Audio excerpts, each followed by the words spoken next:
When Sarah Martinez's 8-year relationship ended suddenly, she felt like her world had completely fallen apart. The man she planned to marry disappeared overnight, leaving only silence and unanswered questions. But fate had different plans. She discovered she was pregnant with quadruplets. For tiny miracles she would raise on her own with determination and love. Years later, when Michael Thompson was about to marry his best friend at a beautiful ceremony, he had no idea his past would walk through that door. What happened next became an unforgettable moment for everyone at the wedding, a moment when four beautiful children came face to face with the father who never knew they existed. Sometimes, the most heartbreaking betrayals lead to the most extraordinary transformations. Hello, before we begin, please subscribe to the channel and leave a like. At the end, please rate the story. I will be happy to respond to you in the comments. Now, let's get to the story. The morning sun filtered through the white kitchen curtains, casting a golden mosaic over the light wooden table where Sarah Martinez carefully arranged the coffee cups. The aroma of frying bacon danced in the warm Austin air, blending with the familiar scent of home that always comforted her. At 32, Sarah had found her perfect rhythm. Every morning began like this, with that soothing feeling that everything was exactly where it should be. "Michael, honey, the coffee's ready," she called out, her voice softly echoing through the corridors of the 2-story house they had bought 3 years ago. Their suburban Cedar Park home was the American dream come true. Well-kept yard, white picket fence, a quiet neighborhood where kids still played in the street without a rush. The familiar sound of Michael's footsteps coming down the stairs warmed her heart. Even after 8 years together, she still felt that little thrill of happiness when she saw him appear in the kitchen, adjusting his blue tie that perfectly matched his eyes. Tall, with neatly combed brown hair, Michael Thompson had that easy smile that won her over the first time they met at a school staff party where Sarah taught. "Good morning, my love," Michael murmured, wrapping his arms around her waist from behind as she flipped the bacon slices in the skillet. His lips brushed the curve of her neck, a morning ritual that never lost its magic. "Smells delicious. I made your eggs just the way you like," Sarah laughed softly, leaning into his chest, feeling the soft fabric of his dress shirt against her back. "And whole wheat toast, which I know you prefer, even if you complain it tastes like nothing." "You really know me well," Michael chuckled, kissing the top of her head before heading to the coffee pot. "How did you sleep? Dream about anything good?" Sarah felt warmth rise to her cheeks. During the night, she had one of her recurring dreams. A bigger house, with a huge backyard where 4 kids ran and shouted with joy. Michael and her sitting on the porch, watching their kids grow under the endless Texas sky. It was a dream that visited often, so vivid she sometimes woke sure it was already real. "Actually, yes," she confessed, serving the scrambled eggs onto his plate. "I dreamed about our family again. The 4 little ones we always talk about, remember? 2 girls and 2 boys. Running through the yard while we sipped lemonade on the porch." Michael's eyes lit up, that familiar sparkle appearing every time they talked about children. He moved closer to the small breakfast table where they always ate and gently pulled out a chair for her. "I remember perfectly," he said, his voice full of genuine tenderness. "Emma, Lucas, Sophia, and Daniel. You even picked the names. You laughed at me back then for being so specific." Sarah smiled, sitting down across from him. "But you liked the names, admit it." "I did. Emma with her curly hair like yours, Lucas with my blue eyes." Michael took her hand on the table, intertwining their fingers. "You know, I've been seriously thinking about that conversation we had last week." Sarah's heart raced. They had talked about starting to try for a baby soon. Michael always said he wanted to wait until he was more financially stable in his engineering job, but lately, he seemed more confident about the future. "About starting to try?" she asked, barely able to keep the excitement out of her voice. "About starting to try," he confirmed, gently squeezing her hand. "Maybe after the wedding next year. Wouldn't that be perfect?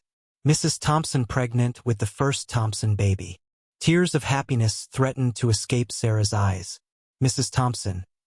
She still hadn't fully gotten used to the idea, but it sounded like music to her ears.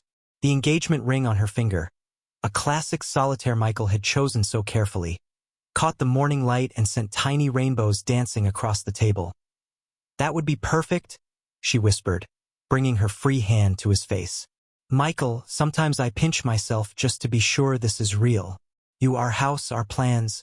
It feels too good to be true. It's real, my love. It's very real.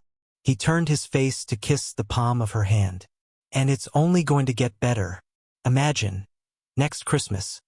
Maybe we'll be telling our families about the first grandchild on the way. They stayed silent for a moment, each lost in their own thoughts about the future they seemed to have so lovingly planned.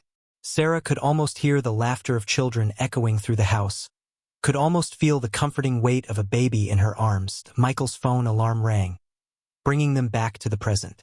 He sighed, glancing at the clock. I have that important meeting this morning with the Houston client, he said, standing and adjusting his tie once more. I might get home a little later today. You don't mind, right?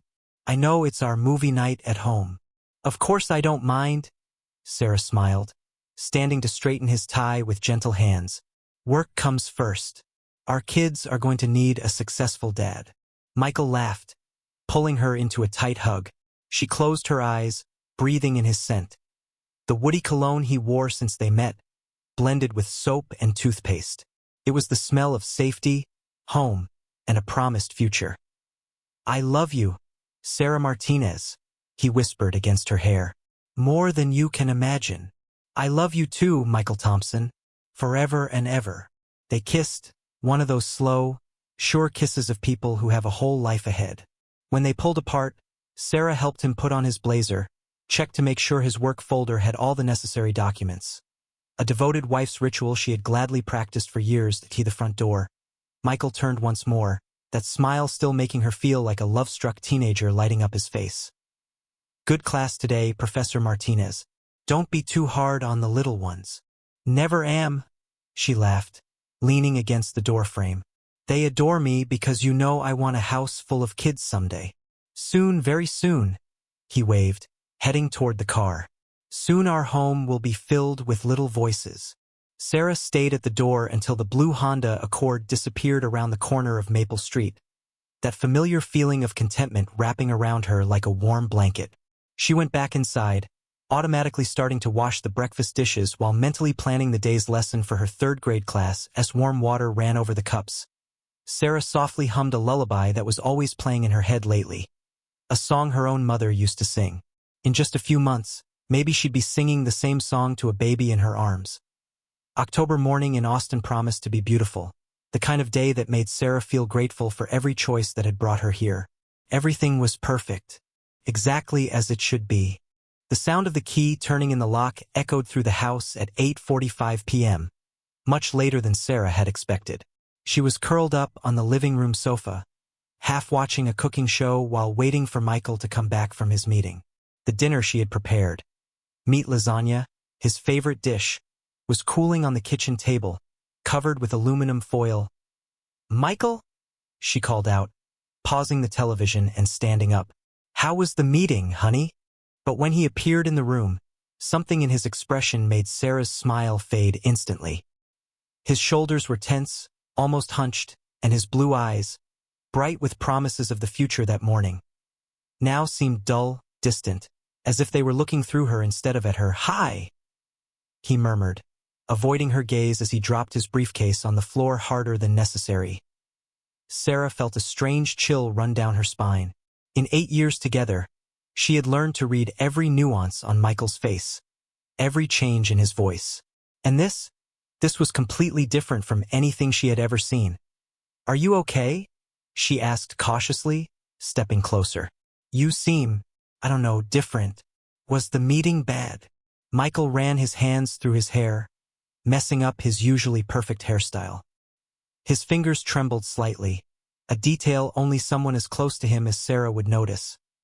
The meeting was, he started, then stopped midway, shaking his head. Sarah, we need to talk. Her stomach dropped. We need to talk. For words that never meant anything good. Sarah forced herself to breathe, fighting the panic rising in her chest. Sure, honey. About what? She tried to sound calm, normal, but her voice came out a little high-pitched. I made lasagna for dinner. Can we talk while we eat? No, the reply was quick, almost harsh.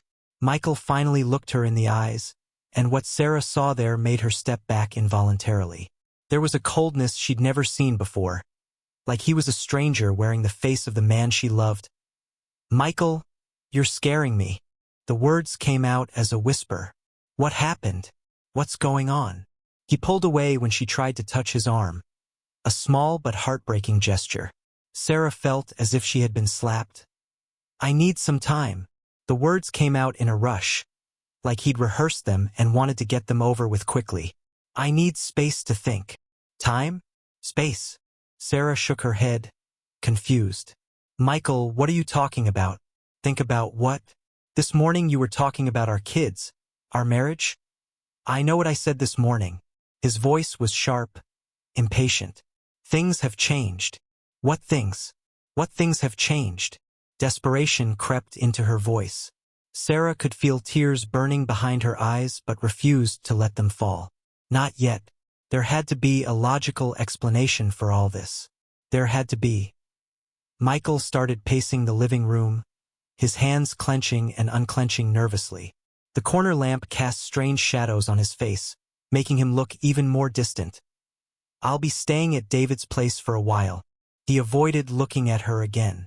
"Just temporarily, until I can sort out my thoughts." "David Chun." Sarah felt like the ground was shifting beneath her feet. "Michael, are you talking about leaving? Leaving us? Why? What did I do?" "You didn't do anything." For the first time since he arrived, his voice softened slightly. "This isn't about you, Sarah. How can it not be about me?" Her voice rose an octave. "We're engaged. We've lived together for years. How can a decision like this not be about me?" Michael stopped pacing and finally faced her. For a moment, Sarah saw a flicker of the man she knew, a shadow of pain, of conflict, but it vanished so quickly she wondered if she had imagined it. "I just need to think. About us, about the future, about everything." "What future?" Sarah felt the first tear roll down her cheek. "Michael, this morning you were talking about starting to try for kids. You said you wanted me to be Mrs. Thompson. And now, 8 hours later, you're saying you need to think about our future." He didn't answer, just started walking toward the stairs. "Where are you going?" Sarah followed him, panic now clear in her voice. "To grab some clothes." "No!" The word came out as a shout. Sarah ran in front of him, blocking the way to the stairs. "Michael, stop. Stop and explain what's happening. You owe me at least that." They stood there, her arms outstretched blocking the way, him looking everywhere but at her face. The silence stretched between them, heavy and suffocating. "Please," Sarah whispered, her voice breaking. "Please, tell me what happened. Whatever it is, we can work through it. We've always worked through things together. Some things can't be fixed, Sarah." His voice was very low now, almost inaudible. "What does that mean?" "Michael, you're speaking in riddles. That's not like you." He sighed deeply, rubbing his face as if exhausted. "I'm going upstairs to get my stuff now. Please don't make this harder than it already is." "Harder for who?" Sarah felt anger mixing with despair. "For you? You're the one deciding to throw our entire life away without even giving me a decent explanation." Michael looked at her then, really looked at her, and Sarah saw something that terrified her even more than the coldness. Pity. There was pity in his eyes. Like she was a stranger he felt sorry for hurting. Silently, he stepped around her and went up the stairs. Sarah stood at the bottom, listening to the familiar sounds of him moving through the bedroom they had shared for so long, drawers opening, the closet creaking, a suitcase being dragged across the bed.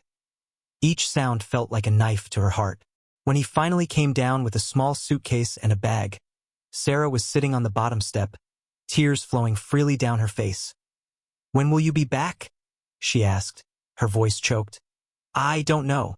He stopped in front of her, the suitcase heavy in his hand. "Sarah, What?" She looked up, hopeful that finally he would explain, that he would be the man who loved her again. But he just shook his head. "We'll talk soon. I promise." "Promise?" Sarah stood up abruptly. "You promised to love me forever this morning." You promised that our house would be filled with little voices. Your promises mean nothing. Michael seemed to shrink at her words but didn't answer. He walked toward the front door, and Sarah followed like a shadow, desperate to stop him from leaving. "Michael, please." She grabbed his arm as he reached for the doorknob. "Please don't do this. Not to me, not to us. Whatever is bothering you, we can talk. We can fix it." "We can't." He gently pulled away from her grip. "Some things have no fix, Sarah." The door opened, letting in the cool October night air. Distant neighborhood sounds, a dog barking, a car passing by, seemed like they were from another world. "I love you," Sarah whispered. One last desperate attempt. "You know I love you more than anything in the world." Michael paused for a moment, his shoulders slumping as if carrying an invisible weight. "I know," he said without turning around. "I know, and I'm sorry." Then he left, the door closing behind him with a soft click that echoed through the house like thunder. Sarah stood there for a long time, staring at the dark wooden door, half hoping he would come back, that he would say it had all been a terrible mistake. She could hear his car starting in the garage, the engine fading away down Maple Street until it disappeared completely into the silence of the night. The house was dead silent now. The kitchen clock ticked steadily, a sound she had never noticed before but now seemed deafening. The cooled lasagna still waited on the table, 2 plates set so lovingly just hours before. Sarah slid down the door to the floor, hugging her knees to her chest. The tears came in waves now, sobs shaking her whole body. The house that had seemed so full of promises and dreams that morning now stretched around her, empty and echoing, a mausoleum for the future that had vanished without explanation. She looked at the engagement ring on her finger, the diamond catching the light from the hallway and casting tiny reflections on the walls. That morning, it had been a symbol of everything to come. Now it felt heavy as a stone, cold as the look Michael had given her before he left. The night stretched on endlessly ahead, and Sarah Martinez stayed there on the floor, staring at the door that had closed, not just for the night, but maybe forever, on the life she thought she knew so well. 14 days and 17 hours. Sarah knew exactly how much time had passed since Michael walked out the front door, carrying his suitcase and leaving behind nothing but empty promises. 14 days of sleepless waiting by the phone, obsessively checking messages, waiting for an explanation that never came.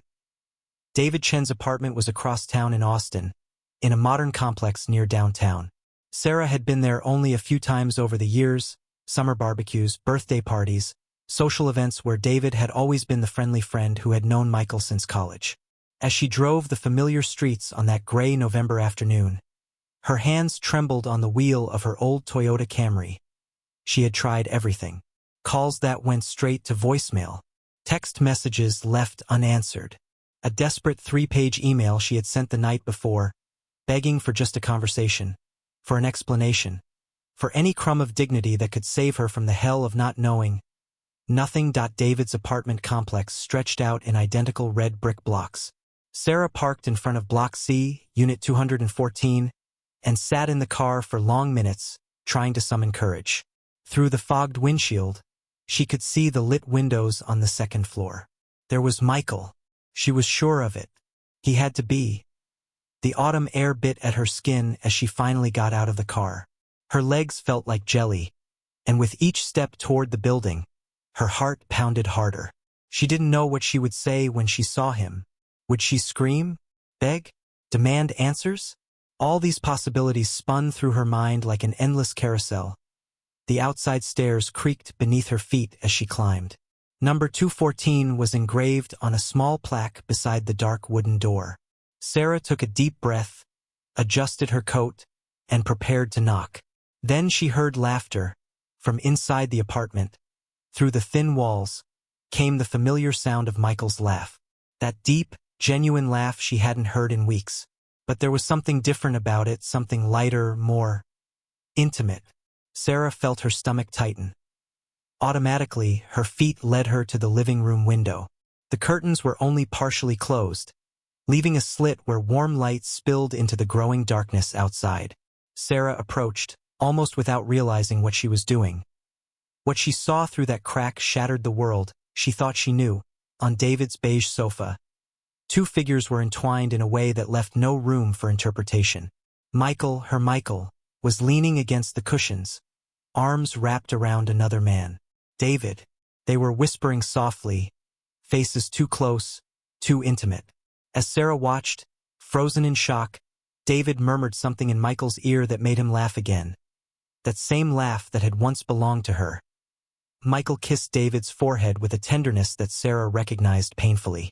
It was the same tenderness he used to show her, the same gentleness that had disappeared in the weeks leading up to his inexplicable departure. The air rushed from her lungs as if she'd taken a punch. Sarah grabbed the windowsill, her legs threatening to give out. The world spun around her, and she had to close her eyes for a moment to keep from collapsing right there. When she opened them again, the scene continued. Michael ran his fingers through David's dark hair with a familiarity that spoke of long-established intimacy. It wasn't something new, Sarah realized with growing horror. The way they moved together, how David nestled into Michael's chest, how their hands met naturally. This wasn't a recent fling. It was a relationship. My God, Sarah whispered into the night, her voice barely audible even to herself. The pieces began to fit together with cruel clarity. The extra hours at work that had become more frequent in recent months. The phone calls Michael took outside the house. The way he sometimes seemed distant at dinner, as if his mind was somewhere else. The gradual decline of physical intimacy between them, which Sarah had blamed on work stress. And David. David, who had always been present in their lives. David, who knew all their wedding plans, all their hopes of starting a family. David, who had pretended to be her friend while stealing the love of her life behind her back. A wild rage replaced the initial shock. Sarah stepped away from the window and marched to the door, knocking hard enough to shake the building itself. "Michael!" she shouted, pounding again. "I know you're in there. Open this door now." The silence that followed was deafening. Sarah could imagine the panic on the other side. Michael probably hiding like the coward he had revealed himself to be. She knocked again, harder this time. "Michael Thompson, after 8 years together. You owe me at least an explanation." Anxious footsteps approached the door. When it opened, it wasn't Michael who appeared, but David. His hair was tousled, his shirt wrinkled, and there was an obvious guilt on his normally calm Asian face. "Sarah?" he said softly, unable to meet her eyes. We didn't expect you to." "Where is he?" Her voice was hoarse from shouting. "Where is the man who swore he'd love me forever?" David glanced over his shoulder, clearly looking for help that wasn't coming. "Sarah, maybe this isn't a good time to—" "A good time?" Sarah laughed, but there was no humor in the sound. It was the laugh of someone on the edge of a breakdown. "David, when would be a good time to find out my fiancé left me for my friend?" It's not that simple," David stammered, still blocking the threshold. "Not simple." Sarah tried to peer past him, searching for Michael. How long have you been betraying me?" "Sarah, please. How long?" she screamed, making David step back. "While I was planning our wedding, while I was dreaming of our kids, while I believed I had a real life." Tears began streaming down her face again, but this time they were tears of fury, not just sadness. "He's hiding, isn't he? The great Michael Thompson is hiding like a child behind you. He doesn't want to talk now." David looked genuinely miserable, but Sarah felt no sympathy for him. "Of course he doesn't." She laughed again, that haunted sound. Why face the woman he loved for 8 years when he can stay comfortably hidden with his new lover? "Sarah, I'm sorry." "We're both sorry. We never wanted you to find out like this. You never wanted me to find out. Period." Sarah wiped the tears from her face with the back of her hand, trying to reclaim some shred of dignity. "You just wanted to keep making a fool out of me forever." She turned to leave but stopped to glance at David one last time. "Tell him," she said, her voice dangerously calm now. "Tell him I got the message. I won't bother you anymore." David started to say something, but Sarah was already descending the stairs, her footsteps echoing on the cold concrete. She could hear him calling her name behind her, but she didn't turn in the car. She sat for long minutes, staring at the lit window where her life had officially been destroyed. The curtains were now completely closed, but Sarah could imagine the anxious conversation going on inside. Michael finally appearing, David explaining the confrontation, the two deciding how to deal with the Sarah situation. She was a situation now, a problem to be solved, an inconvenient obstacle in their new happy relationship. The Camry's engine coughed before catching when she started it up. As she pulled away from the apartment complex, Sarah glanced one last time in the rearview mirror. The light was still on in apartment 214's window, and for one irrational moment, she expected to see Michael running after her, yelling that it had all been a terrible mistake. But the street stayed empty, except for her own car disappearing into the cold Austin night. All the way home, Sarah cried with a force that left her breathless. 8 years of her life. 8 years of love, trust, and shared dreams. It had all been a lie. Not just the end, but potentially years of what she'd believed was a real, solid relationship meant for the altar and a big, happy family. When she finally arrived at the empty house on Maple Street, Sarah felt like a stranger visiting the ruins of a life that had belonged to someone else. Every corner of the house whispered memories now tainted. Every photo of them smiling, every memory they had collected together, every plan they had made. It all felt fake in the light of the devastating truth she had uncovered. She collapsed onto the sofa where, 2 weeks earlier, she had waited for Michael to come home from work, unaware that her life was about to fall apart completely. The silence of the house wrapped around her like a shroud, and Sarah Martinez sat there, alone, trying to understand how the love of her life had turned into a betrayal that would mark her forever. The morning smell of coffee, once her favorite, now sent her running to the bathroom for the 3rd morning in a row. Sarah knelt on the cold bathroom floor, gripping the edge of the toilet as her stomach twisted violently. When the nausea finally passed, she sat on the chilly ceramic tile, leaning her back against the wall and taking deep breaths. It was December 15th. Exactly 5 weeks since Michael had walked out the front door carrying his suitcase and his lies. 5 weeks since her life had completely fallen apart.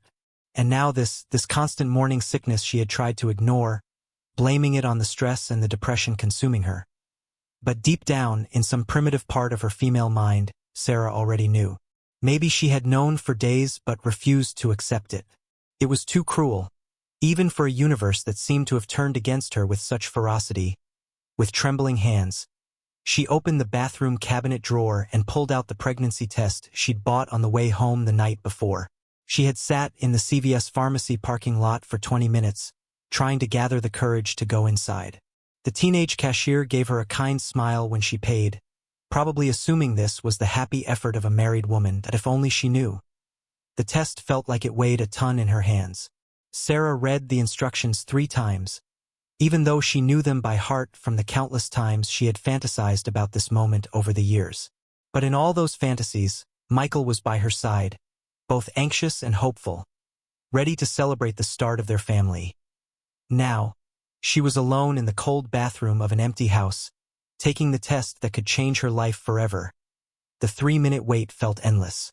Sarah sat on the edge of the bathtub, staring at the test on the counter as if sheer willpower could influence the result. The clock on the wall ticked relentlessly, each second dragging like an hour. When she finally looked, 2 pink lines stared back at her. Positive. Sarah felt the world spin around her. She grabbed the test with hands shaking so much she nearly dropped it. 2 lines. Unmistakable. Unequivocal. She was pregnant. A sob escaped her throat. Then another, until she was crying with a force that scared her. But these weren't just tears of despair. There was something more complex in them. A devastating mix of joy and terror that made her hold her body close as she wept. She was pregnant. After years of dreaming about this moment, planning how she'd tell Michael, imagining the pure happiness on his face. It was happening now, when he wasn't there anymore to share the news. "My God," she whispered into the empty bathroom. "My God, what am I going to do?" The tears kept falling as she processed the reality. She was carrying Michael's baby. Maybe babies, twins ran in her family, and he didn't even know they existed. He was building a new life with David, probably planning a future that didn't include the woman he had abandoned or the children she was carrying. Sarah stood, unsteady, and walked to the bedroom she once shared with Michael. The bed was still messy, the sheets faintly smelling of his soap. She threw herself onto the mattress and grabbed the pillow that had been his, taking a deep breath, hoping to catch any trace of his presence. She had to tell him.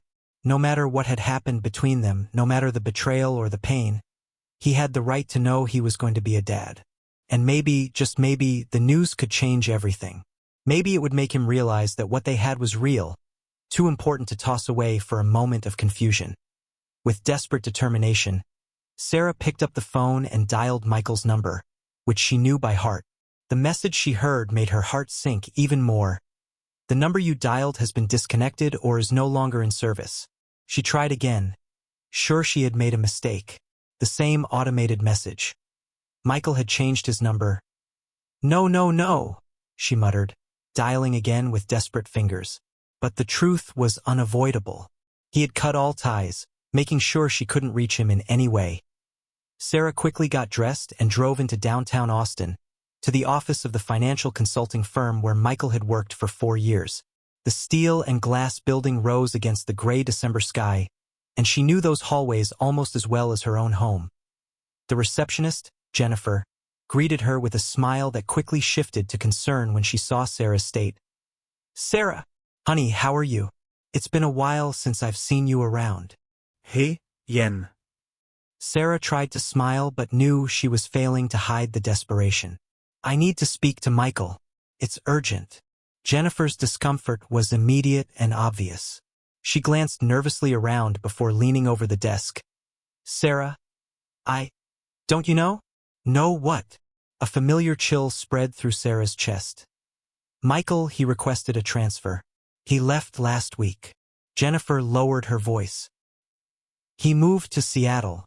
Something about an opportunity at the Pacific Northwest branch." Sarah felt her legs go weak. She grabbed the reception desk to keep from falling. "Seattle?" she repeated, as if the word were in a foreign language. I thought you too?" Jennifer stammered, clearly realizing she just delivered devastating news. "No," Sarah whispered. He didn't tell me." The drive home was a blur of tears and red lights. Sarah drove on autopilot, her mind struggling to process what she'd just learned. Michael hadn't just changed his phone number, he had literally run to the other side of the country. He had moved to Seattle, a city more than 2,000 miles away, to make sure he'd never have to face her again. And he had taken David with him. Sarah was sure of it even without confirmation. David had never mentioned any connection to Seattle, but Michael could have arranged something for him, too. They had run away together, starting a new life far from any trace of Michael's old one. Far from her. Far from the children he didn't know existed, back in the empty house on Maple Street. Sarah sat on the living room couch and placed her hands over her still flat belly. It was impossible to believe there was life growing inside her. Life that in a few months would become babies with Michael's blue eyes and maybe her own brown hair. "He's gone," she whispered to her belly, as if the babies could already hear her. "Your father's gone. And he doesn't even know you exist." The silence of the house wrapped around her, but this time it didn't feel so oppressive. There was a different presence now, small and invisible but real. Sarah was no longer completely alone. The tears kept falling, but now they were different. Determination grew inside her. A strength she didn't know she had. Michael had made his choice. He had chosen David. He had chosen Seattle.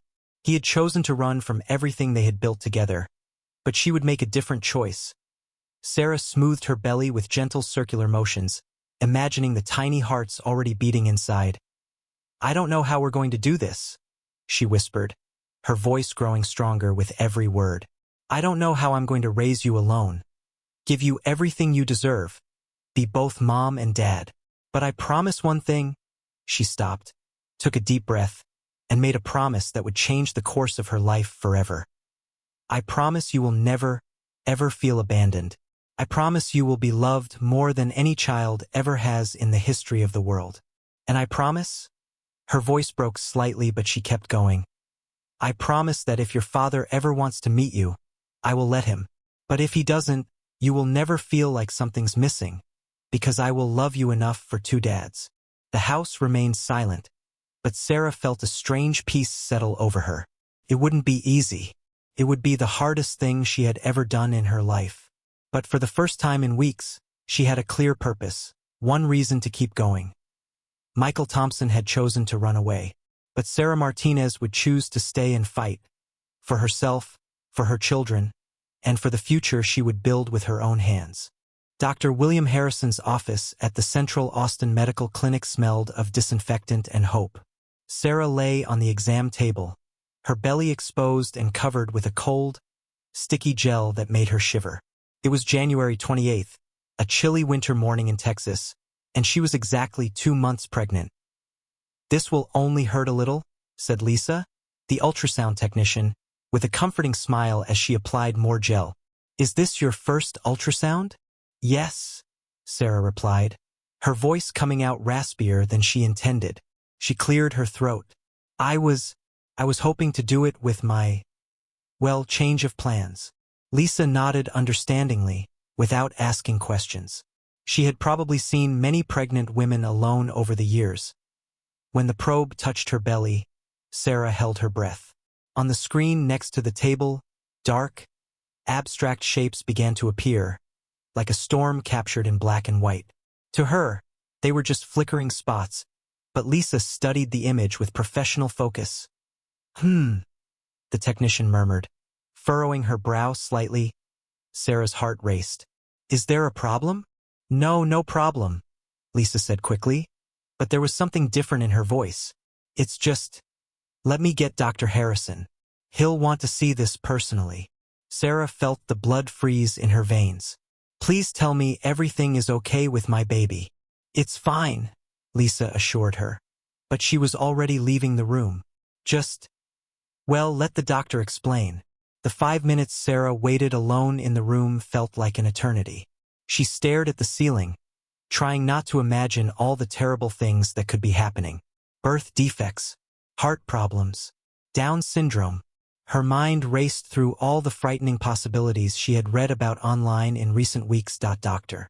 Harrison entered the room with his usual professional calm, but there was a different sparkle in his brown eyes. He had known Sarah for 3 years, since she moved to Austin and needed a general practitioner. "Sarah," he said, settling into the chair next to the exam table. "How are you feeling?" "Terrified," she admitted. "Lisa said you wanted to see me personally. Is there something wrong with my baby?" Dr. Harrison smiled, a genuine smile that immediately eased some of the tension in Sarah's shoulders. "There's nothing wrong," he said, turning back to the monitor. "Actually, I'd say there's something very, very right, but also very multiplied." Multiplied? Sarah didn't understand. "Sarah?" Dr. Harrison expertly moved the probe over her belly, pointing to different areas on the screen. "You're not expecting 1 baby. You're expecting 4. The world stopped. Sarah felt as if every molecule of air had been sucked from the room. She blinked several times, sure she had misunderstood. 4? She whispered. "Quadruplets." The doctor confirmed, and now his voice carried a mix of excitement and professional concern. "See here." He pointed at the screen. "This is baby A, here is B, this little one is C, and this last one is D. For separate gestational sacs. For hearts beating perfectly." Sarah looked at the screen, and suddenly the abstract shapes began to make sense. She could see. For tiny forms, each no bigger than a bean, but each with its own tiny heart beating to its own rhythm. "Oh my God," she murmured, then louder, "Oh my God." Dr. Harrison continued explaining, but his voice seemed to come from very far away. "Spontaneous quadruplets are extremely rare, about 1 in 15 million pregnancies. This pregnancy will require intensive monitoring, Sarah. It will be considered high risk and you'll need a lot of care and—" But Sarah wasn't listening anymore. Tears began streaming down her face as she looked at the screen, at these 4 little miracles growing inside her 0.4 babies. Exactly the number she had always dreamed of. Since childhood, Sarah had imagined having 4 children. Not 3, not 5, 4. A big enough family to fill a house with laughter and chaos, but not so large that she couldn't give each child individual attention. 4 had always been her magic number, and she had mentioned it countless times to Michael over the years. For little Martinez kids running around the house, she used to joke with Michael, who always smiled and said he wanted whatever she wanted. And now it was happening, all at once. Sarah? Dr. Harrison's voice brought her back to reality. Are you okay? She nodded, even as the tears kept falling. But they were complicated tears, pure joy mixed with absolute terror. It's unbelievable, she managed to say. For babies, I always dreamed of 4 children. Well, looks like the universe was listening, the doctor said gently. But Sarah, I need to be honest about the challenges. Quadruplets mean a higher risk of premature birth, a greater chance of complications during pregnancy. You'll likely have to stop working around the 6th month. You'll need frequent rest and constant medical supervision. Reality began to settle over the initial euphoria. Sarah felt a familiar weight settle on her chest. And after they're born, Dr. Harrison continued, for newborns will require around-the-clock care. Do you have a strong support system? Family? The baby's father. Sarah closed her eyes. No, she whispered. The father. He's no longer in my life, and my family lives in Dallas. It's basically just me. The silence that followed was heavy. Sarah could feel Dr. Harrison's concern even without looking at him. Sarah, he finally said, I'm not trying to scare you, but we have to be realistic. For babies, a single mother, it's going to be extremely challenging. There are resources, support groups, but even so, I can do it, Sarah said, opening her eyes and staring at the doctor with a determination that took them both by surprise. I don't know how, but I can do it. Dr. Harrison studied her face for a long moment. You're going to need help. A lot of help. I know. Sarah wiped her tears and sat up on the exam table, pulling her blouse down. Can I take a picture? Lisa, who had been quiet throughout the conversation, smiled. Of course, honey. I'll print several for you. While waiting for the pictures, Sarah looked at the screen once more. The 4 little hearts kept beating, each to its own rhythm, but all strong and steady. A wave of intense love hit her so powerfully she had to hold onto the side of the exam table. My babies, she whispered. Let's schedule a follow-up in 2 weeks, Dr. Harrison said, already organizing his calendar. And Sarah, at any sign of bleeding, severe pain, anything that feels wrong, call me immediately. Okay? Sarah nodded, taking the ultrasound photos Lisa handed her. For tiny black and white shapes, for futures now completely dependent on her. The walk to the hospital parking lot felt unreal. The winter sun shone faintly through the clouds, and Austin went on with its normal life. Cars passing, people going to and from work, as if Sarah's world hadn't just been turned upside down. She sat in the Camry, holding the photos with shaking hands. For babies, in 7 months, she would be the mother of quadruplets. Alone. The fear was real and visceral. How would she do this? How would a single person raise 4 newborns at once? How would she pay the bills when she had to stop working? How would she survive months without sleep, feeding for hungry mouths, changing dozens of diapers a day? But alongside the fear, a fierce determination was growing in her chest. These were the babies she had always dreamed of. Maybe not how she had planned, maybe not with Michael by her side, but they were hers, her 4 miracles. Sarah started the car and drove home, the ultrasound photos on the passenger seat. As she drove through the familiar streets of Austin, she began making mental plans. She'd need a bigger nursery. She'd need 4 of everything: cribs, strollers, car seats. She'd need a financial plan. She'd need help. But one thing she knew for absolutely sure: she would love these babies with an intensity that could move mountains. Michael Thompson had lost the chance to know not just 1 child, but 4 extraordinary children. His loss would be Sarah's gain. When she got home, she sat on the living room couch and spread the ultrasound photos across the coffee table. She placed her hand on her belly, which still showed no outward signs of the life growing inside. Hello, little ones, she whispered to her belly. Mommy just found out there are 4 of you. 4 perfect babies who will change my life forever. The tears came back, but now they were more from joy than fear. We're going to make it, she said with conviction. Somehow we're going to make this work. I promise. The 4th week of May brought with it that Texas heat that made the air shimmer above the asphalt. But Sarah barely noticed the weather. She had been confined to strict bed rest for 6 weeks, watching the world through her bedroom window as her belly grew at an alarming rate. At 5.5 months pregnant, she already looked like she was at the end of a full-term pregnancy. The call from the accounting firm Morrison and Associates came on a gray Tuesday. "Sarah, you know how much we value you," said her supervisor, Jim Morrison, sounding awkward over the phone. "But with your extended leave and uncertainty about when you'll be able to return, well, we need someone who can be here consistently." Sarah held the phone with trembling hands, already knowing what was coming. "I understand," she said softly. "You're letting me go. We're offering a severance package." Jim tried to soften the blow. 2 months' pay, plus whatever vacation time you've accrued.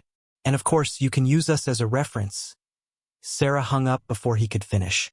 She lay back in bed, staring at the ceiling she had memorized every crack in after weeks of forced isolation, feeling the weight of reality crash down like an avalanche. And no job, no income, 4 babies on the way, alone.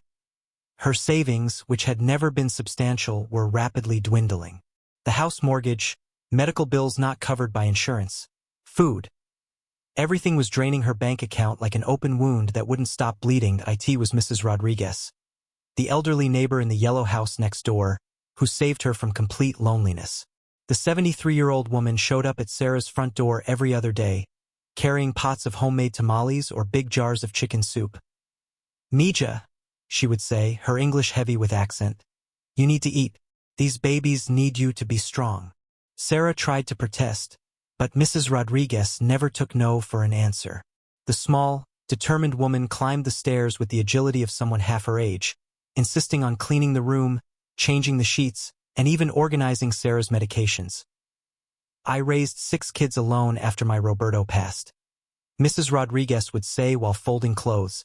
"You're stronger than you think, Mija." A few co-workers also checked in occasionally.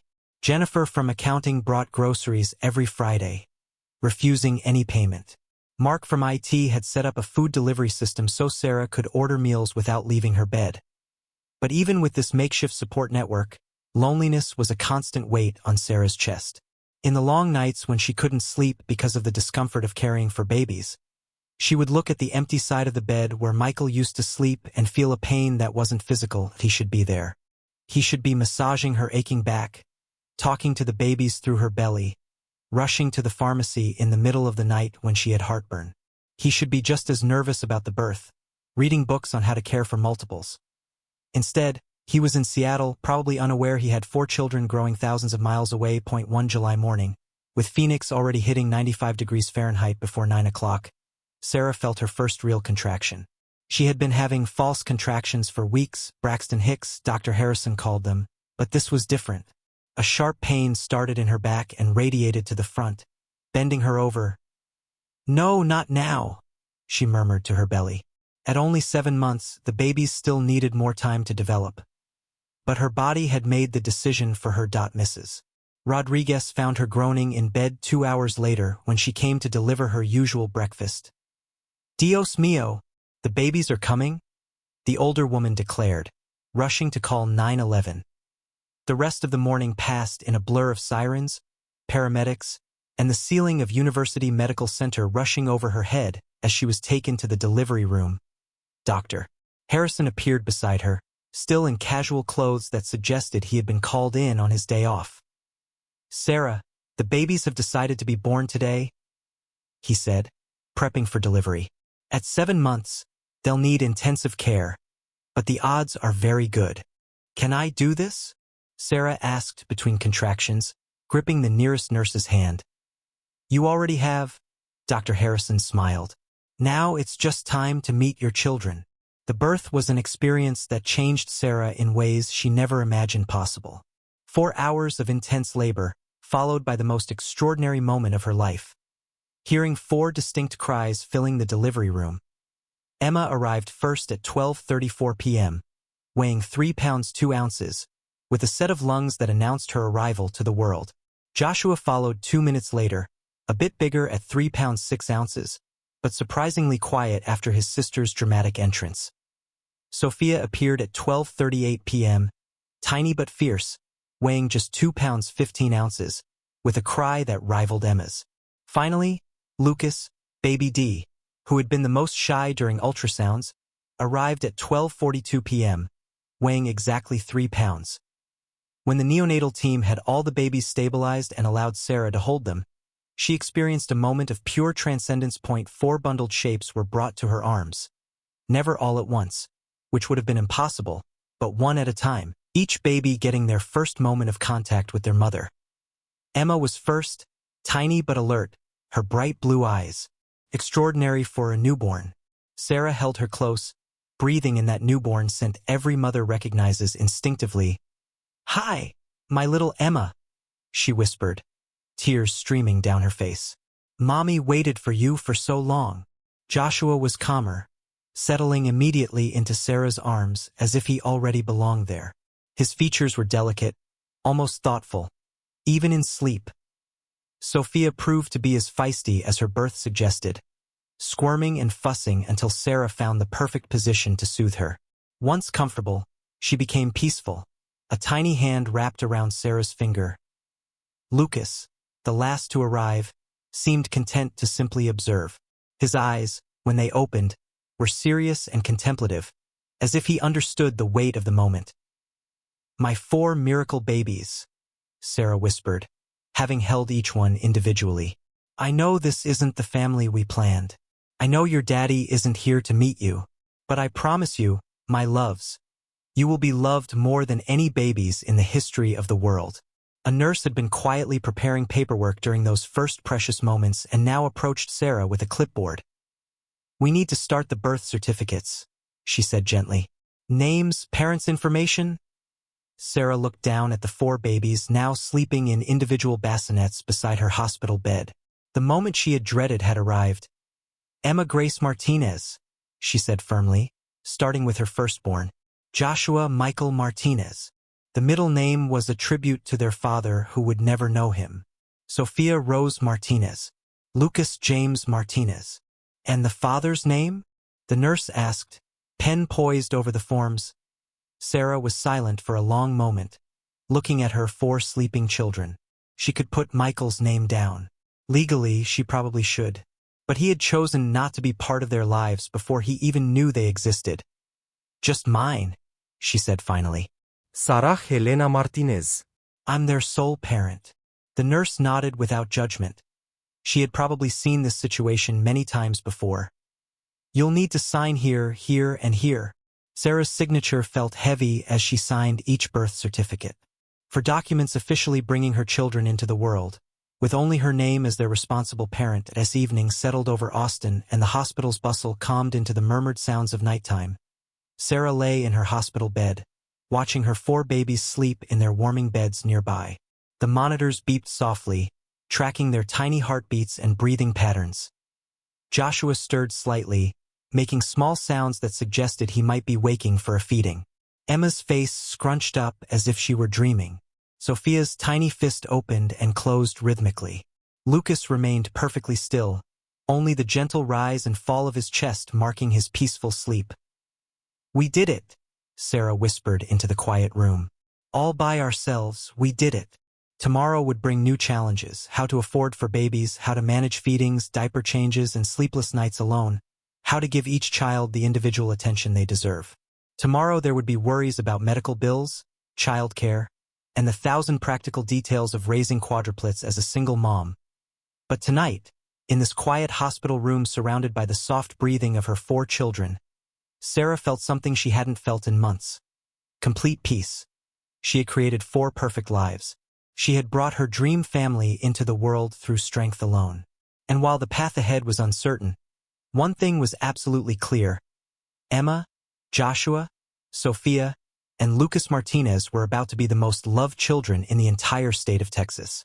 Sarah's kitchen table had turned into her permanent office, cluttered with sketchbooks, drawing tablets, and a laptop she kept running on prayers and hope.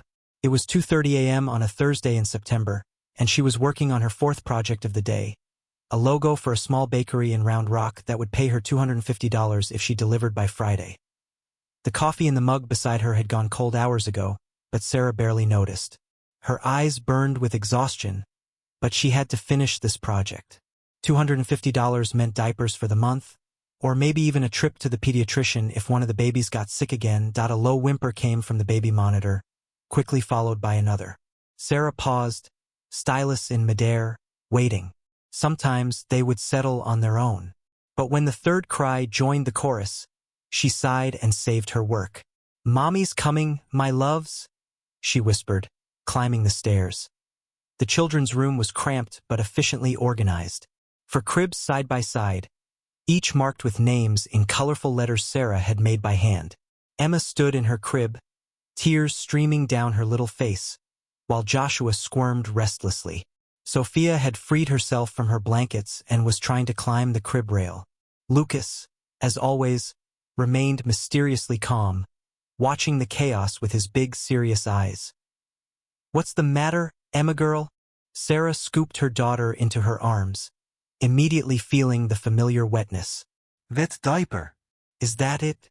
In the 22 months since she left the hospital with 4 premature babies, Sarah had become an expert at decoding each child's cries. Emma always cried when wet or hungry. Joshua was more subtle, a low whimper signaling discomfort. Sophia was dramatic about everything. When she wanted attention, the whole neighborhood knew.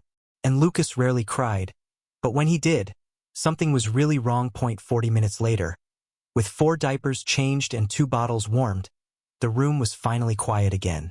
Sarah returned to the kitchen, glancing at the clock. 3:15 a.m. If she could work until 6, she might finish the project and still sneak in a 2-hour nap before the kids woke up for breakfast. This had been her routine for nearly 2 years. Work while the kids slept, care for them during the day, and work again after they went down at night. It was exhausting, but it was survival. Freelance graphic design didn't pay much, but Sarah had built a steady clientele of small businesses in Austin needing logos, flyers, and simple websites. She charged less than big agencies, worked faster, and never missed a deadline. She also rarely slept more than 4 hours straight, but that was just a detail. Mrs. Rodriguez still showed up 3 times a week, bringing home-cooked meals and offering to watch the children while Sarah ran errands or doctor's appointments. The older woman had become more than a neighbor. She was the only family Sarah and the children had in Austin. "You need a break, sweetheart?" Mrs. Rodriguez often said. "These kids are blessed to have you, but you can't keep going like this forever." Sarah always smiled and said she was fine, but privately she sometimes wondered how much longer she could keep pace. There were days she felt like she was drowning. When Lucas had a cold, Emma was teething, Sophia was climbing everything, and Joshua was extra clingy. All while juggling 3 projects and never sleeping more than an hour straight in several days. But then one of them would laugh. Joshua's quiet giggle, Emma's joyful chuckle, Sophia's infectious squeal, or Lucas's rare but precious smile, and Sarah would remember why every sleepless night was worth it. This particular morning was one of the good ones. Sarah finished the bakery logo at 5:47 a.m., sent it off to the client, and even managed a quick shower before the kids woke up. She was making pancakes, a rare treat she could afford because she had completed 3 projects this week. When she heard the familiar sounds of her babies waking, "Mommy! Mommy!" Emma's voice rang down the stairs, followed by Joshua's softer, "Mommy, up!" Sarah smiled, wiping her hands on a dish towel. "Coming, my loves." The morning routine was well choreographed after nearly 2 years. Change 4 diapers, wash 4 faces, brush what few teeth existed, get everyone dressed. Breakfast was pancakes cut into small pieces, with juice cups that spilled no matter how careful she was, and constant negotiation that came with feeding toddlers. Emma was her most adventurous eater, willing to try anything Sarah put in front of her. Joshua was pickier, preferring simple foods and often eating only half of what was offered. Sophia treated every meal like a performance, throwing food, making faces, but somehow always ended up eating enough. Lucas watched carefully before deciding what to eat, but when he chose something, he finished every bite. More, Mommy? Sophia demanded, pointing at the stack of pancakes. Please, Sarah prompted gently. Peas, Sophia repeated with a grin. Sarah was cutting another pancake into small pieces when her phone buzzed with a text message. It was from Jennifer, her former coworker from Morrison and Associates, who had remained a good friend over the years. Girl, you need to see this. Check David's Instagram. Sarah frowned. David had been Michael's best friend in college, but she hadn't thought about him in years. Why would Jennifer tell her to look at his social media? Curiosity won over common sense. Sarah unlocked her phone and navigated to Instagram. She rarely used social media anymore. There wasn't time, and she'd grown tired of seeing other people's perfect lives when hers was such a struggle. David's most recent post was from 2 days ago. A photo of two men in sharp suits, standing in what looked like a high-end hotel room in Dallas. One was David, older but still recognizable. The other, Sarah's breath caught in her throat. Michael. He looked exactly as she remembered, just more mature. His dark hair perfectly styled, a charming smile. The same grin that had first drawn her to him in college. He wore an expensive-looking navy suit, and on his left hand. Sarah zoomed in on the photo, her heart pounding. On his left hand was a ring. Not just any ring. The ring she had admired in Tiffany's window 2.5 years ago. The vintage diamond setting she had pointed out during a romantic walk downtown Austin, when they were still talking about their future together. The caption below the photo read, 2 weeks until we become husbands. David and Michael, September 28, 2024. Dallas. Hashtag love wins, hashtag engaged life, hashtag Dallas wedding. Sarah stared at the screen, reading those words over and over. Michael and David were getting married. In 2 weeks. In Dallas. Less than 3 hours away. The ring. Her ring. The one she had dreamed about. The one Michael had apparently remembered well enough to buy. Was being worn by the man about to marry someone else. Mommy? Joshua's voice sounded from a distance. Mommy, are you okay? Sarah looked up to see 4 pairs of curious eyes watching her. Emma had pancake syrup on her cheek. Sophia was trying to climb out of her high chair. Joshua reached for her with sticky fingers. Lucas studied her face with those serious eyes that missed nothing. These were Michael's children. For beautiful, brilliant, funny, exhausting, wonderful children he had never even seen. Apparently, he never would because he was building a life with someone else, wearing the ring that once symbolized his future with her. Sarah felt a familiar ache in her chest. Not just loss, but the weight of all the choices she had made. She could have called him when she found out she was pregnant. Could have demanded support, insisted on visitation, fought for her children's right to know their father. Instead, she chose dignity. She chose to raise them alone rather than beg for scraps of attention from a man who walked away. She gave her children her name, her love, her every waking moment, rather than share them with someone who never wanted them to begin with. But looking at that photo, at Michael's happy smile and the ring on his finger, Sarah wondered for the first time if she had made the right choice. Mommy sad? Emma asked, tilting her head with concern. The look she wore when something was wrong. Sarah closed her phone and slipped it into her pocket. She walked to the sink, splashed cold water on her face, and took a deep breath. When she turned back to her children, she had fixed her face into the bright smile they knew and loved. Mommy's not sad, baby girl, she said, lifting Emma out of her high chair and kissing her syrup-sticky cheek. Mommy's just thinking about how lucky she is to have such beautiful babies. She helped Sophia down from her chair, wiped Joshua's face, and ruffled Lucas's soft hair. For little people who depended on her for everything, who trusted her completely, who loved her unconditionally. Michael Thompson was getting married in 2 weeks. He would wear the ring she once imagined on her own finger, make vows to someone who wasn't her, build a life that didn't include the 4 most precious things in her world. His loss. His complete and total loss. Okay, my loves, Sarah said, clapping her hands together. Who wants to go to the park? The chorus of excited squeals drowned out any lingering sadness in her heart. This was her life.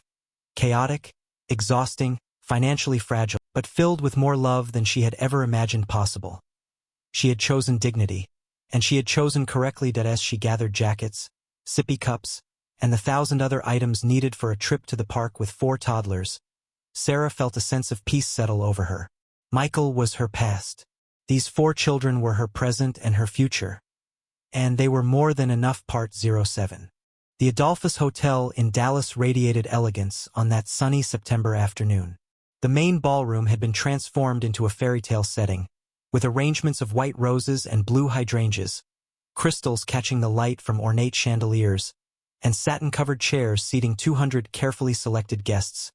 Sarah had spent the entire week questioning her sanity. After seeing the photo on Instagram, after discovering that Michael was getting married just 3 hours away, an idea had formed in her mind, an idea she tried to dismiss as madness, but that grew into an obsession. Her children had the right to know their father. Michael had the right to know he had 4 children in the world. And she had the right to look the man who had abandoned her in the eye and show him exactly what he had lost. Mrs. Rodriguez had questioned her decision when Sarah asked her to look after the plants for a few days. "Honey, are you sure about this? Taking the kids to see a man who never wanted to know them?" But something in Sarah's determined gaze had convinced the older neighbor. Maybe it was time for Michael Thompson to face the consequences of his choices. The trip from Austin to Dallas had been surprisingly smooth. The children, now almost 2.5 years old, were fascinated by the adventure of traveling so long in the car. Sarah had planned every detail meticulously, leaving at 5 a.m. to arrive in Dallas by noon, finding the hotel, waiting in the parking lot until the right time. She had spent her last savings on clothes for this occasion. Her navy blue dress was simple but elegant, bought at a second-hand boutique but looked like it had come straight out of a magazine. For the children, she had found coordinated outfits. Emma in a white dress with lace details, Joshua in a little light gray suit, Sophia in a pale pink dress that highlighted her golden curls, and Lucas in a matching outfit to his brothers, but in blue. When she looked in the hotel bathroom mirror, Sarah barely recognized the woman staring back at her. 2.5 years of solitary motherhood had transformed the insecure young woman Michael had left behind into someone completely different. Her eyes held a determination that had never been there before. Her shoulders carried a dignity forged in the fire of adversity.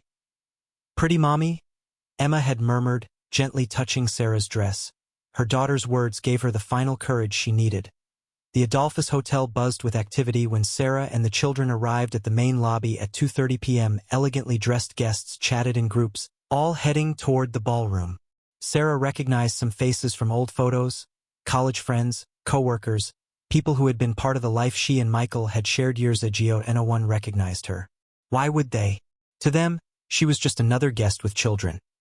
Sarah held tightly to Emma and Lucas's hands on each side while Joshua and Sophia walked beside her, trained throughout the week to stay close to mommy. She had explained to them that they were going to a special party where they should behave their very best. "Remember," she whispered as they approached the double doors of the ballroom. "Stay close to mommy and be polite." The sound of soft music flowed through the closed doors, mixed with the murmur of voices and occasional laughter. Sarah could hear the officiant's voice starting the ceremony, words about love and commitment echoing through the wood-paneled room. She took a deep breath, adjusted the children's hair one last time, and placed her hand on the golden handle. On the other side of the doors, Michael Thompson stood at the most beautiful altar Sarah had ever seen. White and blue flowers created an ethereal arch behind him. Crystals caught the afternoon light, casting tiny rainbows on the walls, and he himself looked stunning in a perfectly tailored black tuxedo. David stood beside him, also impeccable, holding Michael's hands while the officiant spoke about the vows they were about to exchange. "Michael," the officiant's voice echoed through the silent ballroom, "do you take David as your legally wedded spouse, to love and to honor, in sickness and in health, in joy and in sorrow, for all the days of your life?" Sarah could see Michael's profile as he smiled at David, the same smile that had won her heart back in college. "I do." His voice carried across the room, clear and confident. It was now or never. Sarah gently pushed the double doors, which opened with an almost imperceptible whisper. The music stopped immediately, and 200 heads turned to see who was interrupting the most important moment of the ceremony. The silence that followed was absolute. Sarah entered the room with the dignity of a queen returning to her kingdom. Her steps on the red carpet leading to the altar were measured and deliberate. Her head held high as she walked. On each side, her 4 children matched her pace, their small hands safe in hers or walking calmly beside her. The effect was devastating. Emma, with her golden curls shining under the chandeliers, her large, curious green eyes watching every face turned to her. Joshua, serious and thoughtful even at 2 years old, walking with a composure mirroring his mother's. Sophia, radiant in her pink dress, shyly waving to guests as if she were used to being the center of attention. And Lucas, observant and calm, his green eyes identical to his father's, scanning the room with childlike interest. Whispers started even before Sarah reached halfway down the aisle. "Oh my God, did you see her eyes? They're just like his. Those are. Could it be?" Sarah felt every gaze, heard every whisper, but kept her focus locked on Michael. He was frozen at the altar, his face drained of all color, his eyes locked on hers, then moving to the children, and back to her, as if he couldn't process what he was seeing. David had turned completely around, his own eyes wide with shock, and something that looked like recognition dawning. The officiant had stopped mid-sentence, his mouth slightly open, clearly not knowing how to proceed. Sarah continued her steady walk down the aisle, her children by her side, until she reached the front of the altar. The guests were completely silent now, the only sound a soft rustling of fabric and the quick breathing of people in shock. She stopped directly in front of the altar, just a few feet away from Michael, and looked directly into his eyes. The same green eyes she saw in her children every day, the same eyes that once looked at her with love and later with abandonment. "Hello, Michael," she said quietly, her voice carrying through the silent ballroom. Michael opened his mouth, but no sound came out. He looked from Sarah to the children, and she could see the exact moment when reality hit him, when he saw himself in Emma's eyes, in Joshua's serious expression, in Sophia's golden curls, and in Lucas's quiet observation. "These," Sarah said, her voice steady and clear, "are your children." A collective gasp rose from the guests. David took a step back, his hand moving to his chest. The officiant looked between Michael and Sarah as if wishing he could disappear. Emma, unaware of the drama surrounding her, tugged at Sarah's dress. "Mommy?" she said in her sweet toddler voice, pointing at Michael. "Who dat man?" The question hung in the air like a bomb waiting to explode. Sarah looked into Michael's stricken face, seeing recognition, shock, terror, and something else, perhaps regret, battling in his features. "That's your daddy, sweetheart," Sarah said softly, never breaking eye contact with Michael. "His name is Michael." And then she waited, standing majestically at the altar in her navy dress, her 4 beautiful children by her side, for Michael Thompson to finally meet his offspring. Sarah's words cut through the air like a sharp blade, each syllable echoing across the ornate ballroom of the Adolphus Hotel. The silence that followed was so deep that Michael's heavy breathing seemed amplified by the crystal chandeliers above.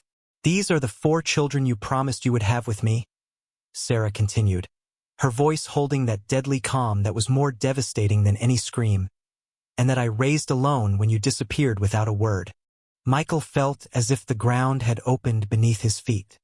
His legs trembled, and he had to lean on the flower-decorated altar to keep from collapsing.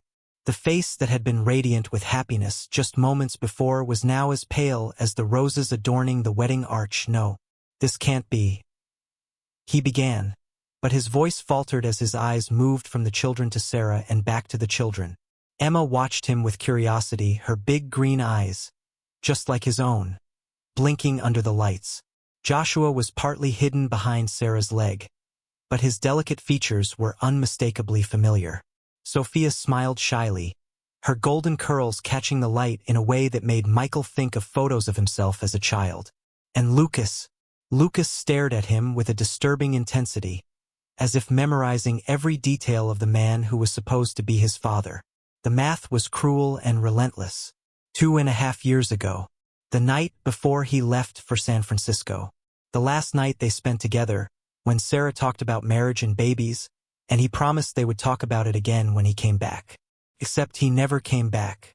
David, who had remained frozen since Sarah entered the ballroom, finally found his voice. "Michael," he said slowly, turning to face his fiancée, "you told me you ended things with Sarah because you just weren't compatible, that it was an amicable breakup." David's eyes shifted to the children, and Sarah saw the exact moment he put the pieces together. The timeline, the children's ages, the real reason Michael had left Austin so abruptly. "You knew," David continued, his voice growing stronger and angrier, "when you came to San Francisco, when we started seeing each other. You knew you'd left her pregnant." "David, I didn't know any of this," Michael protested desperately, gesturing to the kids. "She never told me. If I had known—" "Lies." The word came from Sarah's mouth with such coldness that several guests shuddered. "I tried to tell you. I called 17 times. I sent messages. You changed your number, blocked my email, disappeared completely." Michael opened his mouth to protest, but the words died in his throat when he remembered. The repeated calls he ignored those first months in San Francisco, the messages he deleted without reading because he was trying to move on and start a new life, the new phone number he had gotten specifically to cut ties with Austin. David saw the truth in Michael's face and took a step back as if physically struck. "You didn't just abandon her," David whispered, his voice filled with disgust. "You abandoned your own children. For babies, Michael. For—" The guests shifted from stunned silence to a low but growing murmur. Sarah could hear fragments of conversation. "Quadruplets? Can you believe it? She raised 4 kids all on her own. Look how much they look like him. Poor girl, so young and with 4 babies." Michael tried to approach David, but his ex-fiancée, raised a hand in a stop gesture. "Don't come near me," David said, his voice trembling with anger and betrayal. 2 years, Michael. 2 years living a lie. You made me believe you were an honest man, that you ended your past relationships maturely." David looked at Sarah, then at the children, and Sarah saw tears forming in his eyes. "These kids, they deserve a father. And you were here planning to marry me while they grew up without you." With deliberate, furious movements, David removed the engagement ring, the ring Sarah recognized from the Tiffany's window, and threw it at Michael's feet. The sound of metal hitting the marble floor echoed through the silent ballroom. "The wedding's over," David declared, his voice carrying to every corner of the room. "I can't marry a man who abandons his own children." And with that, David stepped down from the altar and walked down the center aisle, passing Sarah without a glance back. The ballroom erupted in whispers and gasps as the door slammed shut behind him with a final thud.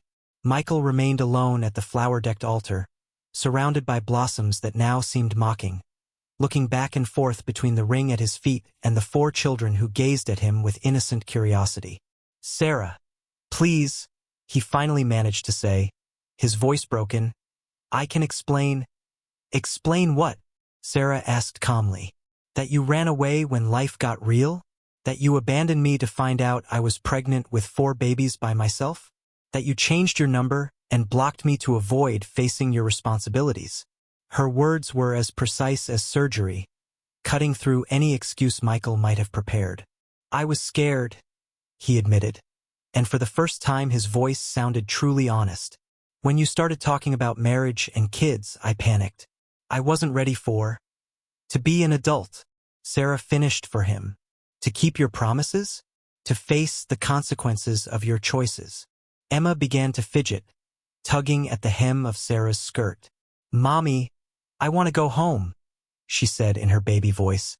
Sarah looked down at her 4 children, who had behaved perfectly during this bizarre ordeal, and felt a wave of love so intense it almost knocked her over. They were her strength, her reason for being, her greatest achievement. She looked at Michael one last time, the man who had been the love of her college life, who had promised a future he never intended to fulfill, who was now alone at an altar surrounded by the wreckage of yet another relationship he had sabotaged with his own lies. "I didn't come here for money or revenge," Sarah said, her voice clear enough for every guest in the room to hear. "I came so they'd know who their father is. Now they do." She bent down and picked up Emma, then reached out her free hands to Joshua and Lucas. Sophia, ever independent, grabbed the hem of Sarah's dress. "Let's go home, my loves," she said softly. And then, with the same royal dignity with which she had entered, Sarah Thompson turned her back on Michael and began walking back down the center aisle. Her children followed her. Emma waving cheerfully at the stunned guests over Sarah's shoulder, Joshua walking solemnly beside his mother, Sophia pausing to smile at an elderly lady in the second row, and Lucas looking back one final time at the man on the altar before joining his family.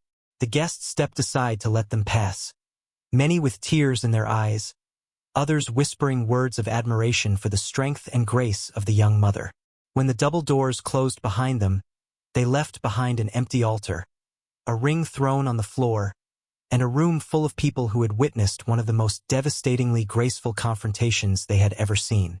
Michael Thompson remained alone under the floral arch, finally forced to face the true cost of his cowardly choices. Outside, Sarah strapped the children back into the car and took a deep breath for the first time in hours. She had done what she came to do. Her children now knew who their father was, and Michael knew exactly what he'd lost. The rest was up to him. 3 days after what tabloids would later call the confrontation of the century, Sarah discovered her life had changed forever. She was making breakfast for the kids in her small apartment in Austin when her phone started ringing nonstop. Mrs. Rodriguez appeared at the door, wide-eyed, holding her own phone. "Sweetheart, you need to see this," she said, her voice trembling with excitement. The video had been posted by one of the wedding guests, a young woman who had discreetly filmed the moment Sarah entered the hall. The quality wasn't professional, but it perfectly captured every second of the confrontation. Sarah's grand entrance with her 4 children, her calm but devastating statement, and her dignified exit while Michael stood shattered at the altar in 72 hours. The video had been viewed 15 million times. The comments were overwhelmingly positive. "This woman is an absolute queen. Her dignity made me cry. 4 kids on her own and she still looks so strong. What an inspiration. The way she didn't ask for anything, made no drama. She just showed the truth. Powerful. Those kids are so beautiful and well-behaved. What an incredible mom." Sarah found herself at the center of a storm of support she could never have imagined. Her inbox was filled with messages from single mothers sharing their own stories, business owners offering her work, and TV shows wanting to interview her. But it was Martha Stevenson, a wealthy businesswoman from Dallas who had been at the wedding, who truly changed Sarah's life. "Dear," Martha said during a call 3 days after the video went viral, "I've been thinking about you since that day. The way you handled yourself. It was magnificent. I want to invest in you." Martha had been abandoned by her first husband while pregnant with twins. She had built her own real estate empire and now wanted to help other women facing similar situations. "I'll provide seed money for whatever business you want to start," Martha offered. No strings attached. Just one strong woman helping another. Sarah, who had always been passionate about graphic design but never had the resources to pursue it professionally, suddenly saw an opportunity that seemed too good to be true. 6 months later, Sarah's Designs was born. A small but growing graphic design company specializing in materials for single mothers. Business cards, websites, marketing materials, all offered at affordable rates for women starting their own ventures. The timing was perfect. The viral video had made Sarah a sort of folk hero for single mothers across America, and many reached out wanting to work with her specifically. Emma, Joshua, Sophia, and Lucas, now almost 5 years old, were thriving. With the resources from Martha's investment and the steady income from her growing business, Sarah had been able to move them into a beautiful rental home in a better neighborhood, with a large backyard where the children could play safely. Michael had tried to contact her repeatedly in the months following the wedding disaster. Through friends, social media, awkward phone calls where he stammered apologies and promises to make things right. Sarah handled it all through lawyers. She wasn't interested in revenge or drama. She simply wanted proper financial support for her children without dealing with Michael's guilt-driven attempts at playing father. The child support arrangement was generous. Michael's successful tech career meant he could easily provide for the kids he had abandoned. But Sarah made it clear through her attorney that she had no interest in co-parenting or visitation. Michael had made his choice 3 years ago. The consequences were his to live with.